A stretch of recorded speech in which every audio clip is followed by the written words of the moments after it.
ഒരല്പം ലേറ്റായി പോയി എന്നറിയാം കേട്ടോ. എന്നാലും എനിക്കൊരാഗ്രഹം, മസ്ക ബണ്ണ് വീട്ടിലുണ്ടാക്കി നോക്കണമെന്ന്. യൂട്യൂബ് നോക്കിയിട്ട് എന്തൊക്കെ സാധനങ്ങൾ വേണമെന്ന് നോക്കി വെച്ചിട്ടുണ്ടായിരുന്നേ. നല്ലതായിരിക്കുമോ ചീത്തയായിരിക്കുമോ ഒന്നും അറിയത്തില്ല, എന്നാലും ഒരു ആഗ്രഹം. പിന്നെ ഈ ബട്ടർ, ഈ അൺസാൾട്ടഡ് ആയിട്ടുള്ള ബട്ടറാണ് ഞാൻ എടുത്തിട്ടുണ്ടായിരുന്നത്. അപ്പോൾ അതിൻ്റെ ടേസ്റ്റ് എങ്ങനെയാണെന്ന് എനിക്കിതുവരെ അറിയത്തില്ല. അപ്പോൾ അത് കിട്ടിയപാടെ ഞാൻ തന്നെ സ്പൂണും കൊണ്ട് നക്കി തിന്നു. പിന്നെ മിൽക്ക് മെയ്ഡ് ഉണ്ടല്ലോ, മിൽക്ക് മെയ്ഡ് കിട്ടിക്കഴിഞ്ഞാൽ നമ്മളൊന്ന് ചെറുതായി ടേസ്റ്റ് ചെയ്യല്ലോ. ഇതിൻ്റെ എല്ലാത്തിൻ്റെ അടപ്പുകൾ തുറക്കാൻ ഭയങ്കര പാടായിരുന്നു. ഞാൻ ഭയങ്കര മൽപ്പിടുത്തം പിടിച്ചിട്ടാണ് കേട്ടോ എല്ലാം ഒന്ന് തുറന്നത്. എന്നിട്ട് ഇതെല്ലാം നല്ലപോലെ മിക്സ് ആക്കിയിട്ടുണ്ടായിരുന്നേ.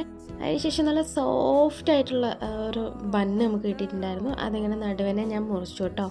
എന്നിട്ട് അതിലേക്ക് കുറച്ച് നമ്മുടെ ആ ക്രീം ഇങ്ങനെ അപ്ലൈ ചെയ്ത് കൊടുത്ത്, പിന്നെ നമ്മളെ ഫോണിലൊക്കെ കാണുമ്പോൾ മേലേക്കൂടെയൊക്കെ ചെയ്ത് വെച്ചിട്ട് ഞാൻ കഴിച്ചു നോക്കി. എനിക്ക് എന്താ പറയുക, വാനില എസൻസ് ഇട്ടുകൊണ്ടെന്ന് തോന്നുന്നു ഐസ്ക്രീം ടേസ്റ്റ് ആയിരുന്നു കേട്ടോ.